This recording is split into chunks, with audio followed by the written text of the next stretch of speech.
Assalamualaikum warahmatullahi wabarakatuh. Perkenalkan, nama saya Zidan Nazibi dari Universitas Alma-Ata. Saya mau menceritakan dongeng tentang Malin Kundang. Menurut kisah, cerita Malin Kundang disingkat menjadi cerita rakyat. Di sebuah desa hiduplah seorang perempuan miskin.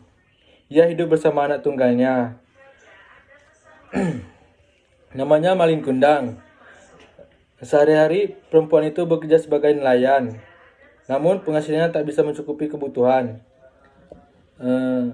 Sehari-hari sehingga hidup mereka berkurang. Saat Malin Kundang mulai dewasa, ia ingin memutuskan untuk pergi ke kota. Ia ingin mengadu nasib di sana. Barangkali dengan pergi ke kota, aku bisa mengubah nasib kita, kata ucap Malin Kundang. Dengan berat hati, ibunya pun mengizinkan. Kini ibunya kembali menjadi perempuan tua yang kesepian. Setelah kepergian Malin Kundang, ibunya selalu memikirkan keadaan anaknya itu. Ia jadi sakit-sakitan, sementara Malin tak pernah mengirim kabar untuknya. Hingga beberapa tahun kemudian, Malin berhasil mengubah nasib. Ia telah menjadi saudagar yang kaya raya. Malin memiliki banyak kapal, hidup Malin tak lagi susah. Malin juga menikahi seorang perempuan bangsawan yang sangat cantik. Suatu hari, Malin ingin melihat keadaan desanya. Sudah lama sekali ia tak pulang. Malin pergi bersama istri dan banyak pekerjaannya. Ia juga membawa banyak uang untuk dibagi-bagikan kepada para penduduk. Sampailah Malin di desanya. Dengan sombong, ia membagikan uang kepada penduduk. Penduduk di desanya sangat senang. Di antara mereka ada yang mengenali Malin, yakni tetangganya sendiri. Orang itu pun segera pergi ke rumah Malin, hendak memberikan kabar gembira tersebut pada ibu Malin. "Ibu, apakah kau sudah tahu? Anakmu Malin sekarang telah menjadi orang kaya," seru tetangga itu. "Dari mana kau tahu? Selama ini aku tak pernah mendapat kabar darinya," ucap ibu Malin sambil terkejut.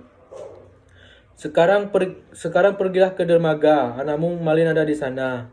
Dia terlihat sangat tampan dan istrinya juga sangat berupawan, ucap tetangganya. Ibu Malin tak percaya, matanya berkaca-kaca. Sungguh, ia sangat merindukan anaknya selama beberapa tahun ini.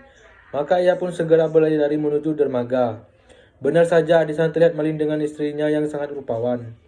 "Malin, kau pulang nak," seru ibunya. Malin mengenali ibunya, namun ia malu mengakui orang tua yang berpakaian sangat lusuh itu. Bagaimana ia akan menjelaskan kepada istrinya tentang semua ini?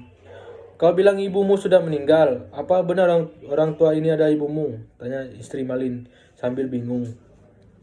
"Dia bukan ibuku, dia pengemis yang mengaku-ngaku sebagai ibuku," seru Malin. Sungguh sakit hati ibunya mendengar perkataan Malin. Ibunya lalu mengutuk Malin. "Hatimu sungguh sekeras batu, Malin. Maka kau aku kutuk menjadi batu. Kau anak yang durhaka," ucap ibunya. Malin ketakutan. Ia memohon ampun kepada ibunya, namun ibunya sudah sangat sakit hati. Seketika hujan turun, sangat lebat, dan petir menyambar saat itu pula Malin berubah menjadi batu. Demikian kisah Malin Kundang yang berasal dari Sumatera Barat. Adapun pesan moral dari cerita Malin Kundang adalah surga ada di bawah telapak kaki ibu. Sayangilah ibumu, karena ibumu adalah manusia paling berjasa dalam hidupmu. Jadilah anak yang berbakti kepada orang tua. Jangan pernah menyakiti hatinya. Oke, terima kasih. Itulah dongeng dari saya. Assalamualaikum warahmatullahi wabarakatuh.